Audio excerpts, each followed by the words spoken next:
Fala galera, beleza? Eu sou o Fábio Ferreira, estamos começando mais um Talkcaster.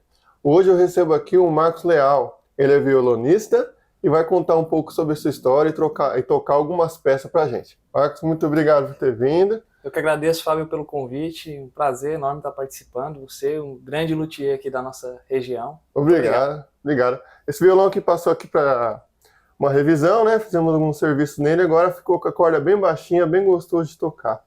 E Verdade. aí, conta pra gente então como é que foi o início de tudo. Cara, a minha história na música ela é bem interessante, né? Bem engraçada na realidade, né? Porque a gente sempre pensa na pessoa principalmente quando ela toca a música erudita, né? Que é Uhum. onde eu estudo, minha área de estudo, violão erudito. As pessoas sempre pensam lá, de repente ele deve vir de uma família de músicos, né? Para poder Pensa. os pais devem tocar alguma coisa para ele ter tido esse interesse pela música erudita, mas na realidade não, né? Na minha família não tem ninguém de músico, né?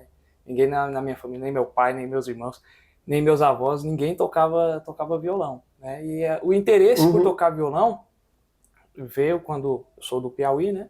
Uhum. E quando a gente veio para cá foi mais por uma questão de inclusão, sabe? Tipo, Fazer parte da galera, eu assim. percebia que os meus amigos que tocavam violão, eles, né, se enturmavam mais fácil. Eu falei assim, poxa, de repente se eu aprender a tocar violão vai ser mais fácil para mim também me enturmar. Tinha muita dificuldade de Uhum, time, né? adaptação no começo, tal, E tudo. funcionou? Não funcionou.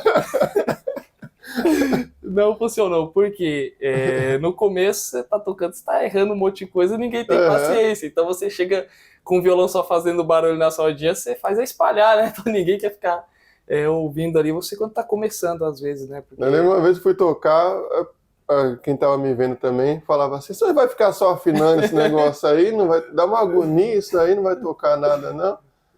Então eu tive que lidar com a impaciência do pessoal. E a música que eu comecei a tocar, até por questões de influência da minha casa, os meus pais não consumiam música erudita Ah, você já da minha começou já casa. querendo fazer o erudito mesmo. Não comecei pelo erudito, porque eu comecei pelas referências que eu tinha, né? Então, assim, é bem engraçado, porque o meu pai, ele gostava de música brega e romântica. Certo. Então, a minha infância e começo da adolescência era escutando Amado Batista lá em João casa, Mineiro é porque Marciano. porque era o que o meu pai escutava mais. E aí, quando eu vim aqui para São Paulo, eu vi que o que estava bem na moda era o sertanejo Uhum. universitário, né? Algumas duplas, como Victor e Léo, Maria Cecília e Rodolfo, tocavam bastante na época, e os primeiros acordes, as primeiras músicas que eu tirei foi nessa linha, né? Entendi. Mas você cantava também, não? Não, eu só tocava. Isso é complicado, porque às vezes o pessoal, a gente vai querer tocar em um grupo e tal, e o pessoal só sabe cantar o refrão, na verdade, né? Exatamente. Eles querem que a gente faça a diversão inteira, né? Faz, toca, canta, e o pessoal fica lá meio que assistindo, assim. Exatamente.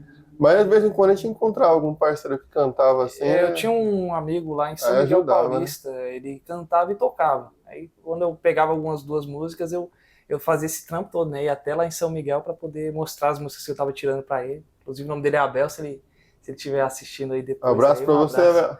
pro Abel, né? Então no começo eu tocava com ele. Só que aí depois, né, continuando essa caminhada de tentar Uhum. descobrir um ritmo assim um gênero que realmente me agradasse, eu não tocasse mais só para agradar os outros, Ah, né? sim.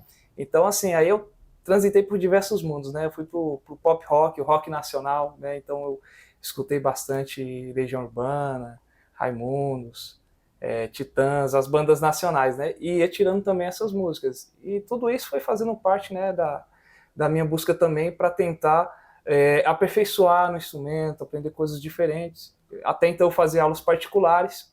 E aí, em algum momento, você saiu do que a gente chama de popular e foi tocar Exatamente, o erudito, né? exatamente. Que são peças, né? Coisas Isso, de autores isso. famosos, assim, que a maioria das pessoas, infelizmente, não conhece, mas são Porque grandes músicas. a música erudita já é um nicho muito elitizado no nosso país, né? É uma música que às vezes não chega para tanta gente, por isso que também não é tão difundida, porque ela não chega, né? E o violão erudito é um nicho mais específico ainda, né? Então você reduz mais ainda o público, né?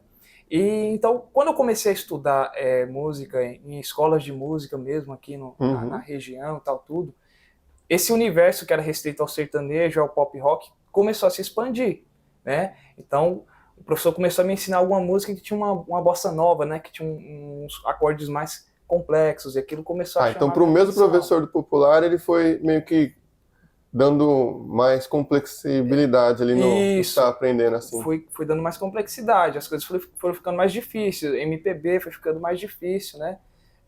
Até um gênero que muita gente gosta, assim, mas até hoje eu tenho dificuldade em tocar ele, que é o jazz, né? É a música norte-americana, realmente ela é bem complexa e tal. E diante dessa expansão toda, né? Aí abriu de vez, abriu um mundo para mim, né? Eu falei, poxa, tem muitas possibilidades, né? Eu achava que a música era só tocar aqui um sertanejo, tocar aqui um pop rock, nada contra, mas eu vi outras possibilidades, né? E aí entra um momento da minha história que eu sou evangélico, né? Então foi a minha conversão. E aí eu comecei a refletir acerca de algumas coisas. E a primeira coisa que eu refleti foi, poxa, eu comecei a tocar por um motivo, né? O que me incentivou a começar a tocar, acho que foi algo meio egoísta, né? Eu queria impressionar. Então, eu queria mudar um pouco isso. Eu falei, de que maneira, né? Eu quero procurar uma música que toque de maneira mais profunda, né? Então, que eu realmente não apareça, que eu não coloque a minha voz nem nada, mas que o violão, ele fale por si mesmo, né? Muito bom. E a primeira música erudita que eu ouvi foi uma transposição para o violão, que ela originalmente não é para o violão, que é Jesus, a Alegria dos Homens, de Johann Sebastian Bach. Conheço. Aí quando eu ouvi essa música a primeira vez, eu vi os arranjos, o pessoal tocando no violão, eu falei, eu vou tocar essa música. Bora então lá, fique à vontade já. Quiser inaugurar? Opa, vamos lá então. Toda ou só um trecho? Você que sabe. Você também sei. Eu não sei quantos minutos que ela tem.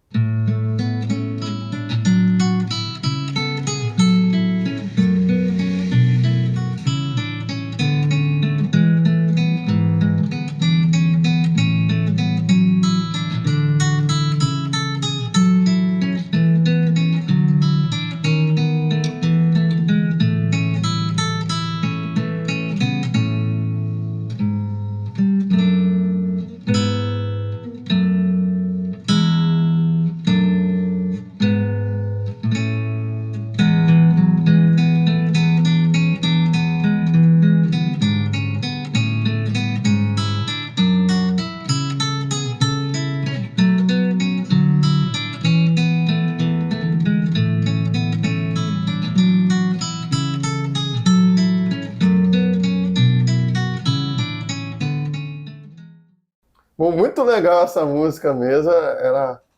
Eu não sabia que ela não era exclusiva do violão, porque eu vejo muita pessoa tocando no violão. Assim, acho muito bonito, principalmente a segunda parte. Sim, ela é uma música orquestral, né? É uma cantata, né?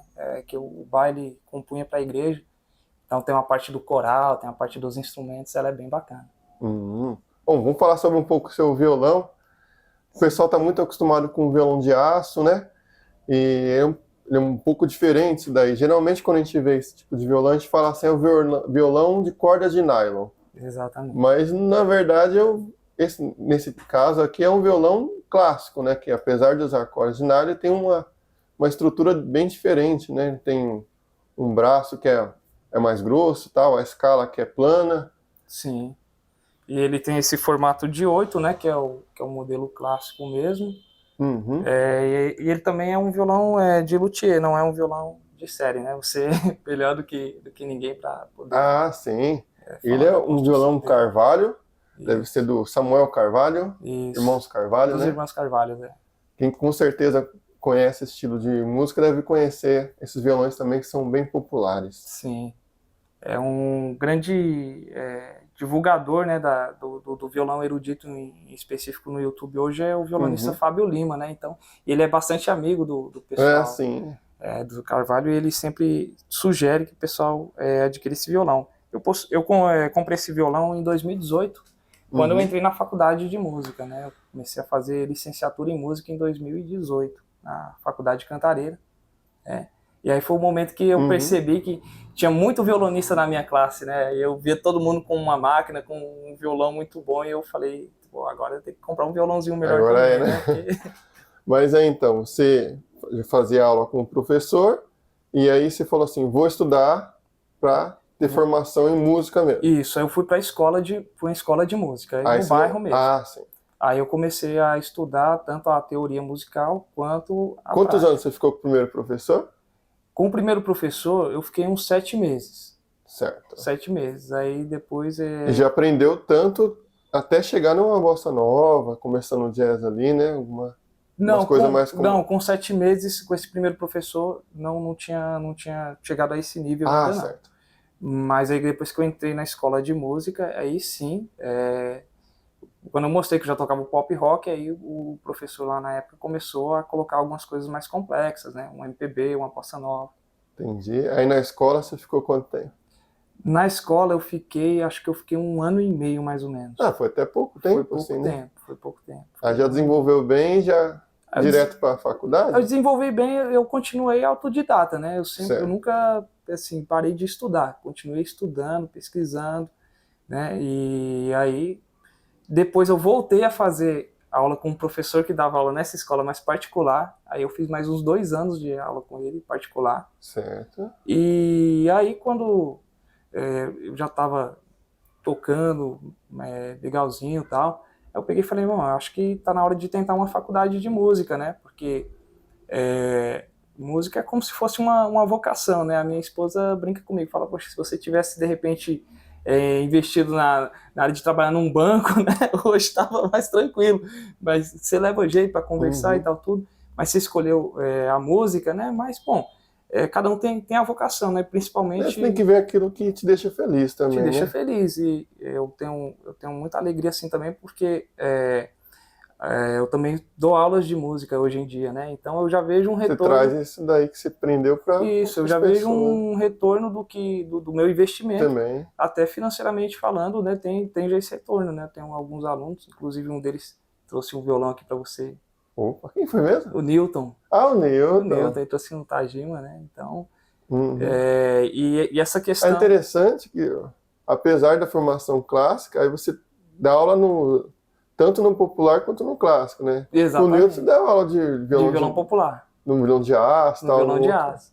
Eu tenho um violão de aço também, né? E eu levo ele para as aulas, né? Uhum. Então, quando eu entrei na faculdade, para a gente fazer faculdade de música, a gente tem que fazer uma prova antes de entrar, né? É tipo uma audição, assim, É uma prova eles chamam de proficiência, né? Em música, certo. né? Então, você entra lá numa sala com diversos outros alunos e você faz uma prova mesmo, né? Com questões relacionadas à história da música. É tipo como se fosse, além do vestibular, você tem tipo uma admissão. Você, assim. além de fazer o vestibular, você tem que fazer essa prova que indica que você tem algum conhecimento. Você não pode entrar sem ter conhecimento. Não pode entrar porque gosta. Não pode entrar porque gosta. Tem que saber, né? E assim, no começo mesmo eu não tinha muita essa questão de treinar percepção, né? Então, de alguns ditados melódicos lá, tocava uma melodia, tinha que escrever. Eu fui fazendo lá. Eu sei que, graças a Deus, eu consegui. Mas se conseguiu é porque sabia, né? Porque sabia. E tem também um teste de leitura, né? Eles colocam uma partitura lá para você solfejar, né? Que a gente fala. E você já sabia?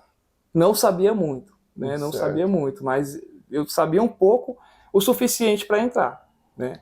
Mas... tem aquela questão também de primeira leitura, né? Você tem que pegar a partitura e sair lendo. De primeira ali, respeitando os compassos, o tempo. Exatamente, Um dia eu chego lá. Mas no começo ia meio que tropeçando mesmo, mas eu consegui entrar, né? E eu fiquei 3 anos lá. Eu não consegui concluir a faculdade lá por conta de questões financeiras. Veio a pandemia, né? E o músico, a maior parte da renda dele é com aula, os que tocam é com eventos, essas coisas. E quando veio a pandemia e fechou tudo, não deu mais, né? Aí não deu mais para continuar. Aí mas eu fiz até o 3º ano, né? 6 semestres, não fiquei com nenhuma DP, era 4 anos, faltou 1 ano. Então, quem sabe em breve aí você já tá concluindo, aí né?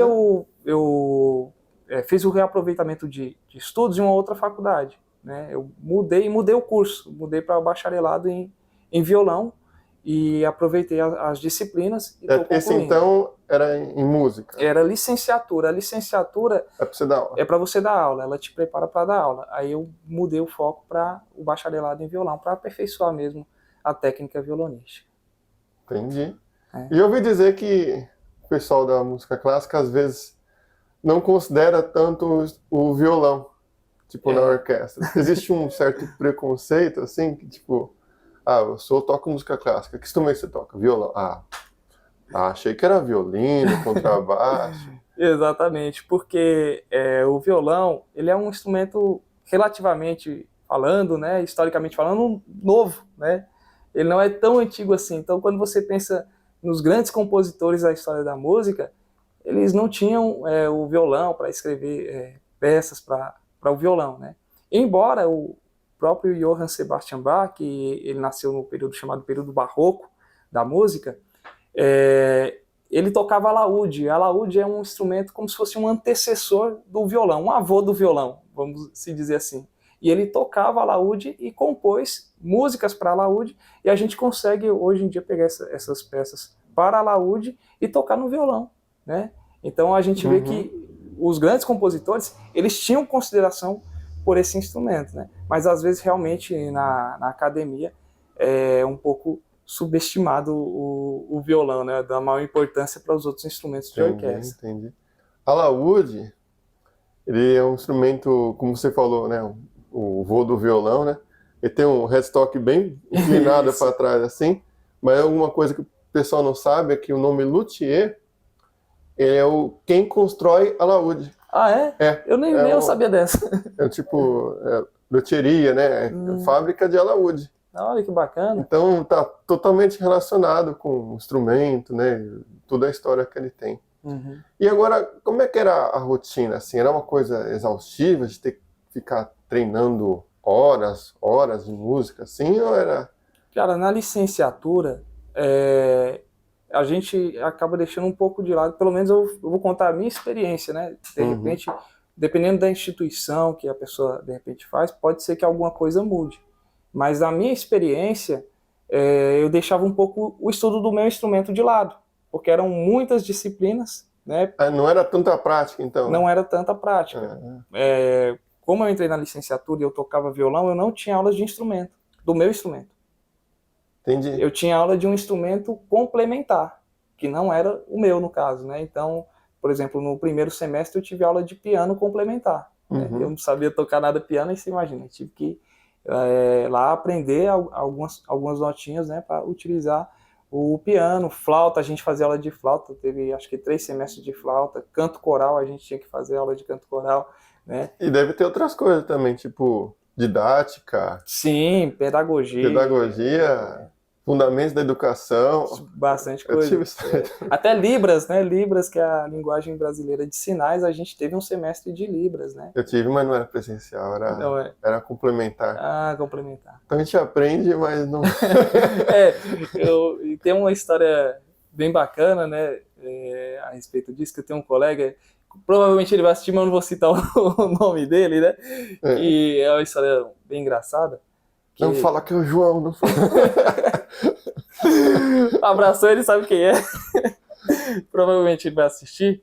E a gente estava fazendo os trabalhos para entregar de Libras, né? A gente tinha que gravar um vídeo e enviar o trabalho de Libras, né? Falando uma frase ou melhor, não falando, né? Não falando, isso.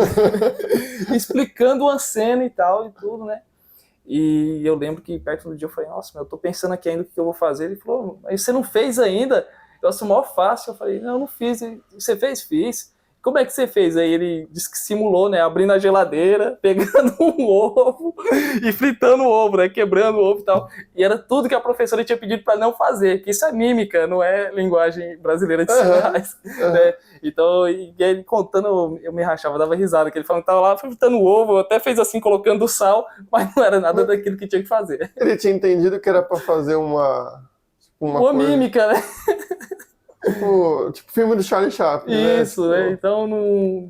Acho que não entendeu que era pra comunicar. Não entendeu a lógica. A gente brincou bastante com ele na época. Falou, isso era tudo que não podia fazer, né? O que você fez foi mímica.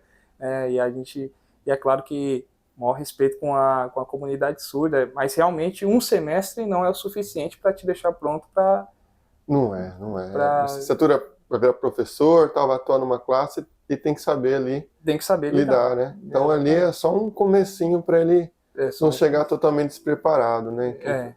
Infelizmente a maioria dos professores acaba não tendo, né? E quando tem um aluno nessa condição, às vezes a escola não tem condição, né, de poder assessorar bem esse aluno, e ele acaba ficando um pouco excluído, né? Excluído, essa é a realidade. Mas falando nisso, dizem que o Beethoven também... No final da sua vida, ele estava bem surdinho mesmo, né? Perdeu a audição completamente, né? Então, a gente vê como que é a vida, né? Um cara que tem um Beethoven, né? No final da sua vida, ele acabou perdendo aquilo que era de mais precioso para ele, né? Que era a audição. Sim. E mas soube que ele também, de certa forma, depois de surdo, ele ainda conseguia compor, assim, que ele tinha as notas, né? A partitura, e ainda conseguia escrever ali. Eu acredito que, assim, muitas das histórias, às vezes, o pessoal romantiza um pouco, né? Pode ser. O fim, mas se eu não me engano, o final da Nona Sinfonia, ele terminou de compor já surdo mesmo, realmente, né? Colocando lá na posição as notas. Que domínio, né? Vai saber qual nota que é sem ouvir, sem assim. ouvir, né? Mas aí tem uma coisa que o pessoal fala até no canto, e os professores falam que a gente tem que mentalizar a nota antes de cantar ou de tocar ela. Então, provavelmente, ele usou um pouco desse artifício, né? Não vejo que alguns guitarristas, quando vai solar, falam o que estão fazendo, né? Já está no interior dele, né? Aquele som. Então, ele já toca e já fala, né? Eu não cheguei nesse nível de habilidade. Aí, provavelmente, o Beethoven se usava disso, né? Bom, e aí você saiu da licenciatura... Isso. Foi para formação específica em violão. Exatamente. E aí mudou, porque você já não focava tanto nessas aulas para ser professor, mas imagino que focava mais no instrumento? Exatamente, eu ainda estou fazendo, né? Ainda estou concluindo ainda, né? O bacharelado em violão. E aí o foco é maior no instrumento, né? Então tem que ralar, tem que estudar, tem que preparar as peças que o professor pede, né? Pro semestre, e tem que ir para cima mesmo. Entendi. E aí é outra dinâmica. Então outra você dinâmica. tem que aprender a tirar música, técnica, essas coisas assim? Ou... Na realidade, a gente trabalha mais um repertório, né, dos períodos da música. Em alguns semestres trabalha o período clássico, outro período barroco, período romântico, né? E basicamente é isso, transitar por todos esses períodos, né? Onde Você, quando escuta música, você consegue identificar de que período que ela é, assim? Algumas sim. Claro que tirando, vamos supor que esse outro autor fez essa música baseada no período romano. Sim. Aí você vai errar o ano, né? Porque você vai falar de acordo com o que você... Sim, é porque tem características, né? Tem características que depois que você começa a estudar, você percebe, você fala, poxa, isso aqui só pode se tratar desse período. Porque nesse período o pessoal utilizava bastante determinada técnica. E lembra bastante a questão dos quadros, artistas, né? Exatamente, tem todo Tem até o mesmo nome, né? Sim. Muitas coisas, né? O barroco, clássico. Sim. Não sei se tem os quadros tem o realismo, aí já aí acho que já não tem mais. Não, já não tem mais, só que... Modernismo. O modernismo já tem, né? Que são as músicas eruditas contemporâneas, né? São muito legais, se você quiser conhecer, escuta, você vai gostar. Aí já tem outras vertentes, né? O dodecafonismo, música contemporânea, que, como você falou, são bem legais de se ouvirem, né? Mas eu acredito que é mais música para quem já passou por todos esses ritmos e meio que já não vê tanta graça, assim, que é coisas novas, assim, né? Exatamente. Porque, assim, quando a gente está estudando também, o estudo da harmonia, né? A gente vê que esse sistema que a gente utiliza para tocar música no Ocidente, ele já foi esgotado na realidade. Né? Então... Tá só se repetindo. Tá só se repetindo. Então o pessoal tenta quebrar isso de alguma forma. E aí... gosto é gosto, né? Passar dar uma demonstração sobre cada período, assim podia ser? Tipo, ó, isso é uma coisa do tipo do período clássico. Esse aí você toca algum trecho de algo que você saiba. Tem alguma peça de cada período? Não precisa ser uma peça, mas tipo uma demonstração. Pode ser os que você mais gosta. Tá, então, bom, eu não sei se eu vou lembrar de todos, não. Não tem problema. Deixa eu ver aqui, deixa eu já puxar aqui na mente aqui, ver se eu lembro. Bom, vou Não fazer precisa ser na ordem também. vou fazer um do período barroco e um do período romântico. Tá, pra Pode gente ser? entender uma diferença. Pra gente entender um pouco a diferença, né? Uhum. Então, bom, tocar mais uma do Bach, do período barroco.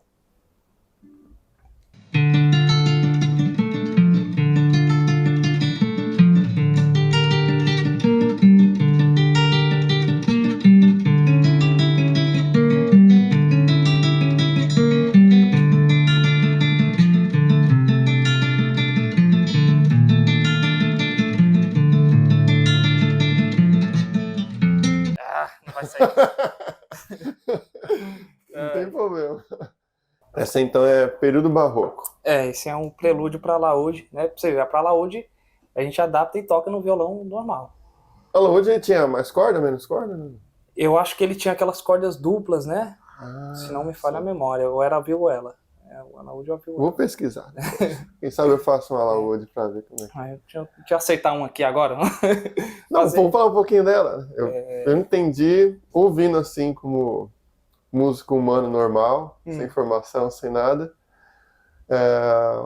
Uma certa é meio complexo, né? Uhum. E uma melancolia, uma agonia, assim. Não sei se faz parte do estilo ou exclusivo da música. Ela é uma música muito contrapontística que a gente fala, né? Então a gente vê muito uma nota conversando com outra, essa questão do baixo ficar andando também. O que seria o contraponto em si?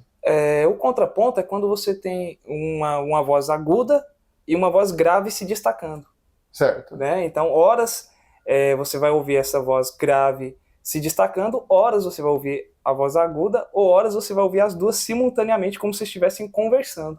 É como se fosse um contrabaixo ali que está passeando junto com a melodia principal. Na música brasileira a gente tem isso no choro, né? Não é minha praia, mas a gente vê o pessoal do choro usa bastante essa ideia que exatamente, você falou, lembrei aquela música lá, Mora em Jaçanã. Ele fica meio que ponteando os graves, fazendo como se fosse contrabaixo da música. Que agora seria um contraponto com a voz. Exatamente. Olha só, eu nunca tinha entendido isso. Então é característica exclusiva barroco. Isso. Vou tentar fazer aqui, vamos ver se vai sair. É um trechinho que fica bem claro e evidente essa questão do contraponto, né? Essa é da suíte BWV 996 do Bach também. É obrigatório saber o nome das músicas? De bom tom, né? De bom tom saber, mas assim... Tem que falar tipo o nome e o tom que ela tá. Isso. Ela tá em Mi maior. A suíte, né, só para explicar também um pouquinho antes de tocar, ela é um conjunto de danças. Né? Então, por que eu falo BWV 996? Porque é assim que é catalogado as músicas do Bach. Né? Então, dentro dessa suíte, sei lá, tem um sarabande, tem um bourrée, tem um minueto. Né? Eu vou tocar aqui um trechinho do bourrée, que fica bem explícita essa questão do contraponto. Uhum. Né?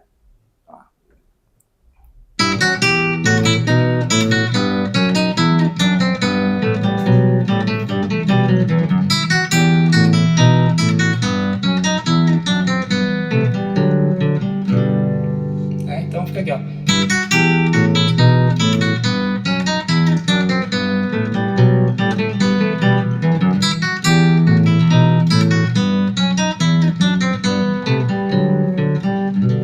Você vê as duas vozes conversando, né? Inclusive elas parecem contrárias, hein? Quanto agudo. Tanana. Isso, e ele pode se dar de diversas formas, né, o contraponto. Ele pode ir os dois de maneira ascendente, os dois de maneira descendente, ou em sentidos opostos. E pega bem extremos, né? Pega partes agudas e partes graves. Mais que a música anterior. Mais do que a música anterior, fica mais evidente ainda. Né? Entendi. Vamos passar para o próximo estilo, então. Bom, eu vou tocar uma peça do período romântico, de um compositor espanhol, que vamos dizer assim que ele meio que resgatou o violão, porque como as salas de concerto foram crescendo e foram exigindo instrumentos mais potentes, o violão, né, ele meio que foi perdendo a vez nas salas de concerto. começou a massificação das orquestras, né? Um monte de violino, violino 1, violino 2, e o violão foi ficando um pouquinho de escanteio. Mas aí surge um compositor chamado Francisco Tárrega, né? E o Tárrega, ele é um dos nomes mais importantes por ter justamente resgatado o violão. De que forma? Trazendo composições antigas, fazendo transposições, né? E compondo diversas peças para o instrumento, né? Peças até para fins didáticos, né? Então o Tárrega, ele é um nome bastante importante por conta disso. Muitas das coisas dele que ele fez assim para fins didáticos, quem depois documentou essas questões foram 2 alunos dele, né? Um chamado Emílio Pujol, o outro, eu não vou lembrar o nome agora dele também, mas ele fez métodos e tal.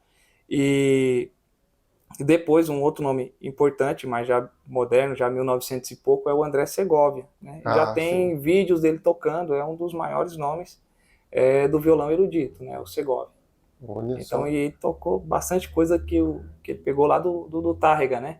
Só que o Tárrega não tinha os recursos tecnológicos que o Segovia tinha. Do registro, assim. O registro, Ele deixou acabando em partitura e com os discípulos, digamos assim. Isso. Bom, então vou tocar uma pecinha aqui do Tárrega.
Muito bonito. Então essa é Lágrima, do Francisco Tárrega. Representa um pouco a questão do período romântico. A gente vê característica interessante nela, né? É a questão da modulação, né? Do tom, né? Sim. Ela tem uma primeira parte numa tonalidade maior, a segunda parte numa tonalidade menor, e depois ela fecha em tonalidade maior. Ela volta para porque a gente chama de o A, né? Entendi. A estrutura dela é A, B, B, A. Então, para quem não entendeu, pode perceber que ela meio que começa meio feliz. Isso. Meio que tá tudo bem ali, e aí no meio você tem ali uma certa tristeza, uma decepção, uma agonia, mas que tudo fica bem. Exatamente. No final, e todo mundo fica feliz. Boa analogia, é exatamente isso que acontece nessa música, né? Eu não gosto muito de relacionar acorde menor com tristeza e maior com felicidade, porque tem música que às vezes ela é feliz e ela tá no menor, né? Sim. E aí não fica um trecho todo ali meio que parecendo que tá triste ali, né? Exato. Mas pra quem ouve, normalmente dá pra... Dessa música, por exemplo, passa essa sensação, né? Começou feliz, ficou triste. Não, ficou muito... No final... E no final, como você disse, tudo acabou bem. Entendi. Bom, aí quando você fala que estudou a vida toda, violão e tal, aí as pessoas pedem pra você tocar e devem falar assim, mas toca uma música normal. Aí, isso acontece direto, Mas é bom que você toca, né? Mas só que como o meu foco de estudo é Uhum. o violão erudito, às vezes o pessoal pede uma música normal que tá tocando aí no rádio aí direto, só que Sim, eu não parei para ouvir, né? Então eu não tenho muita ideia do que é exatamente que ele tá querendo, né? Ele dizer com essa música normal, é um hit do momento, né? E aí de repente começa a cantarolar e fala, não, deixa eu ver, é isso aqui? Oh, é isso aí mesmo. Então acontece bastante isso aí também. entendi. O pessoal fala que é música de dormir, né? Música. Eu imagino que as pessoas devem pegar e falar assim: ah, Max, toca música que você sabe tal, não sei o quê. Aí você vai lá, toca, a pessoa. Você começa a tocar, a pessoa, nossa, legal, deve ser difícil tocar tal.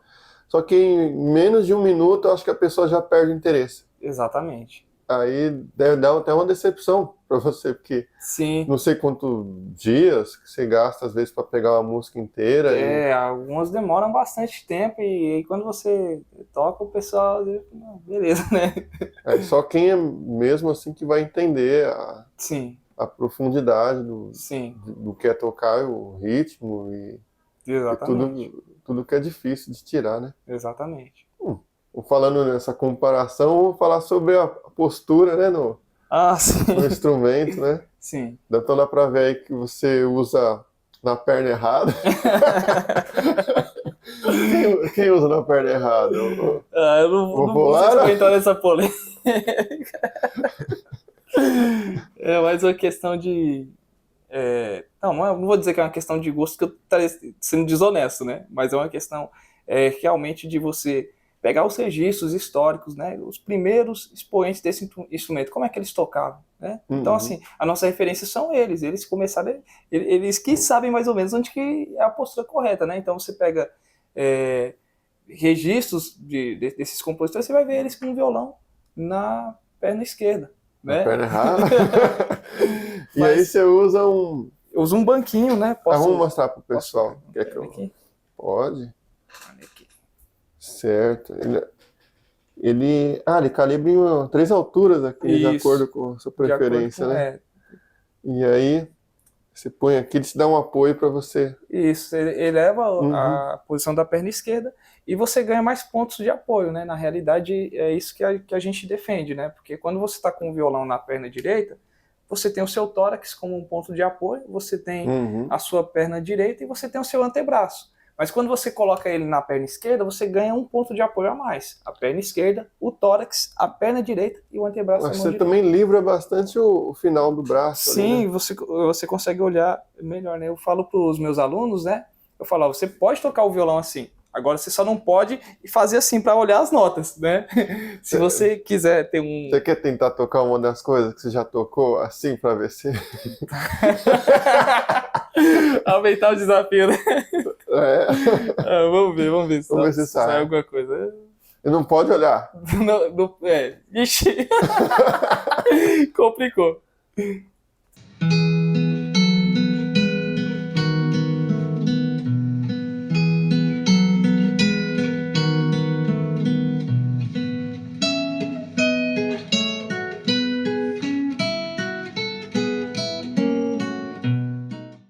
A mobilidade da mão é outra. Dá uma travadinha, né? Porque a gente acostuma, querendo ou não, a gente acostuma com essa posição. Então, quando muda pra cá, fica um pouco estranho pra mim. Não, você colocando. Deixa eu devolver aqui os seus anteparos. Você colocando na forma uma clássica, É, dá a impressão que você toca assim, tipo. Só do jeito que você pega o violão já parece que já é um grande tocador, assim, né? Já passa aquela imagem assim, tipo, nossa, o cara vai dar um show aí. Vamos falar sobre agora músicas difíceis. E sim. talvez algum trecho que você tenha ficado ali, que nunca saiu, ou que se você às vezes não treinar eventualmente, ele não sai. E como é que você faz? Você treina isso devagar e vai acelerando? Exatamente. O processo para você pegar músicas difíceis é esse, é ter paciência, né? Metrônomo? Metrônomo, e você começar ele lento. E com certeza, tem muita coisa que se você não ficar passando ali, né? Que a gente fala que é o estudo de repertório, você ficar 2 semanas, 3 semanas sem tocar, quando você vai pegar de novo, já tem uma dificuldade, né? Então, assim, a grande dificuldade do músico que quer tocar em alto nível é ele conseguir manter. Porque às vezes você chegou lá, mas você não tem tempo de manter, aí você vai caindo, né? É como um atleta, né? É como um atleta, né? Então, um exemplo, os estudos do Villa-Lobos, né? Eu considero eles bastante difíceis de serem executados, né? Então, eu não vou me arriscar a fazer aqui, mas eu vou dar só um exemplo de como o estudo número 1, por exemplo, como que ele tem um dedilhado muito difícil, né? Para quem está começando e tal, tudo, muda a sequência do dedilhado. Então, o que eu sugiro para o pessoal quando vai começar a estudar esse estudo é estudar devagar.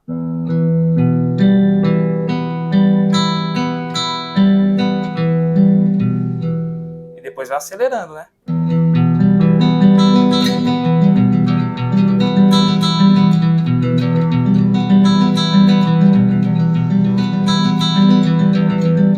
Fica só em Mi menor, né? Mas eu tô só dando um exemplo aqui pra gente poder ver o dedilhado. Então você vê que eu começo devagar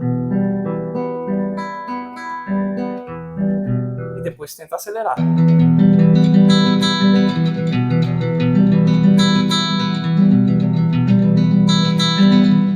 E nem assim tá saindo, né? É difícil mesmo. Né? Então assim, os estudos do Villa-Lobos realmente são bem complexos, né? Então... O Villa-Lobos, ele organizou, então, uma série de estudos e classificou como 1, 2, 3, assim? Isso, ele tem um compêndio de 12 estudos, né? E, assim, para você tirar esses 12 estudos aí, vai anos de dedicação e horas de estudo, né? Porque realmente é muito complexo, né? Que simpático. É um dos grandes nomes da nossa música brasileira, né? Hoje em dia eu vejo muita criança com o nome de Heitor e escola com o nome de Heitor, e eu espero que seja em homenagem a ele, né? Que ele merece todas essas homenagens, né? Um grande compositor da música brasileira. Show, show. Nós estávamos falando sobre os períodos da música, né? Você tocou romântico? Barroco. Do romantismo. Temos mais algum aí que você gostaria de... Rapaz... Pode repetir dentro da mesma classificação, que aí quem vai estar ouvindo a gente, né? Vai conseguir comparar, né? Tipo, pode ser outro romântico, outro barroco. Outro romântico, outro barroco. Ou pode ser uma outra música que você também gosta de tocar. Eu vou tocar uma mais, vamos dizer, uma mais moderna, né? Vamos dizer assim, de um compositor que é contemporâneo do Segovia, já 1900 pra cá, né? Então já é... Puxa, eu achei que ia ser o Barões da Pisadinha. Então, ele já entra na categoria dos compositores modernos, contemporâneos, né? Que é o Frederico Moreno Torroba. Vou tentar tocar um trechinho aqui. Uma música dele. Vamos ver lá.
Muito bom. Essa música, você também sente sensações assim sobre essa, assim que... Então, essa música, na realidade, para mim, ela tem uma pegada mais melancólica, mais triste, né? Na minha visão, né? Mas ela tenta fugir um pouco dos clichês harmônicos que a gente está acostumado, né? Então, começa aqui com um Lá maior, depois entra um Dó, Então, assim, tipo, a segunda parte, né, é bem diferente da primeira parte. A gente vê sempre os compositores ao longo da história buscando isso, né, para que a música não fique tão cansativa de se ouvir, procurando formas de realizar os contrastes. Como eu falei, no comecinho, colocava um acorde de tônica dominante, já era o contraste necessário, e voltava para a tônica, no começo. Uhum. Mas conforme isso vai se desenvolvendo e vai ficando repetitivo, os compositores vão buscando sempre alguma coisa para incrementar, né? É aquele efeito surpresa, né? Tentar, de alguma maneira, deixar mais interessante e os contrastes mais evidentes na música. Ainda sobre o período romântico, na nossa passagem de som, você tocou uma música que é em Mi menor. Você poderia tocar ela? Ah, sim, Romance, ela é de compositor anônimo também do período romântico. Boa. Vamos lá.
Muito bom, muito bom.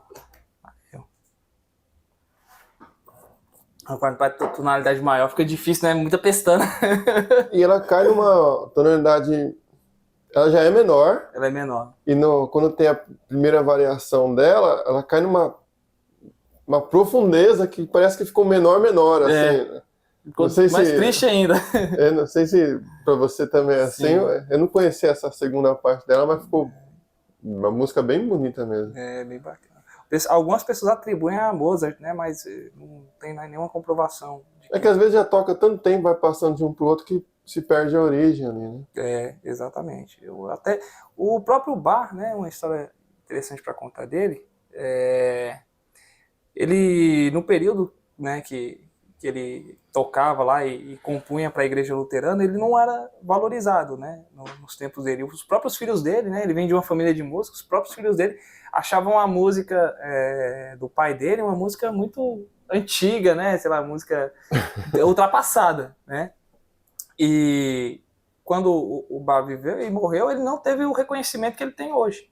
Só séculos mais tarde, um compositor chamado Felix Mendelssohn, né, que foi lá, encontrou as partituras das músicas dele e falou, opa, quem é esse cara, né? Quem é esse gênio aqui? E aí que o pessoal começou e voltou a prestar as honras devidas a esse grande gênio da história da música, né? É que às vezes ali, para entender a genialidade de uma outra pessoa, você tem que ter uma certa base, porque senão você vai olhar para ela e achar que é só mais uma, né? Exatamente. Então exige que se tenha um conhecimento para saber reconhecer a inteligência, né? Sim. Tenho certeza que outras pessoas aí de outras áreas, da filosofia, matemáticos, né? Devem ter passado por coisas similares aí no Sim, tempo deles. gênios que não foram entendidos no seu tempo, né?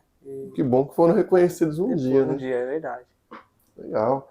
E para quem está começando no violão, quiser aprender mais sobre isso, você indica qual caminho que a pessoa deve percorrer? Bom, se você quer aprender a tocar violão, eu aconselho a você procurar uma escola, procurar um professor.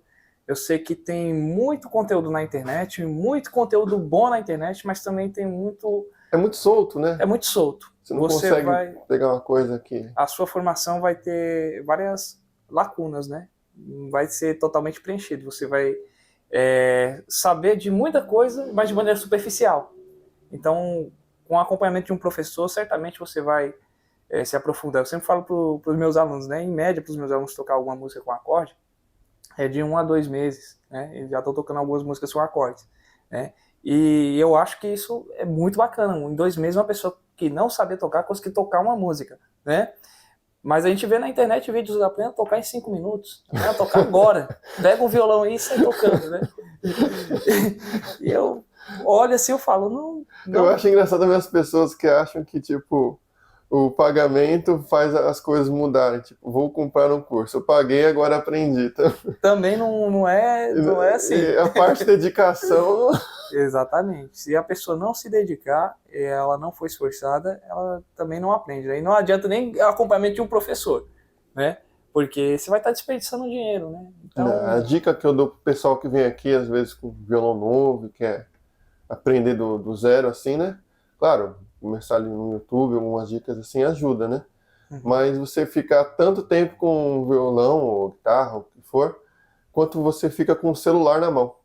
Opa, essa dica é boa. Eu não tinha pensado nessa, essa é boa. Porque você ficando esse tempo assim, você vai aprender muito rápido, né? Sim. Que aí, se não puder, tudo bem também, né? Você acha que determinar uma quantidade de tempo por dia e tentar fazer aquilo virar um hábito até você conseguir estar ali executando suas primeiras músicas para poder começar ali a tocar. Exatamente, é ter dedicação e que dá certo. Eu sempre falo pro pessoal também, comprar sempre alguns suportes desses ou aqueles de parede e deixar o violão visível, fácil para pegar, né? Fácil para pegar. Quando você chega, você vai falar, ele tá muito fácil ali, eu não vou descansar enquanto eu não pegar e tocar ele um pouquinho, né? Então, é isso aí, é sentar, estudar e os resultados, com certeza, eles virão. Entendi. E para quem quiser fazer aula com você, presenciais, online...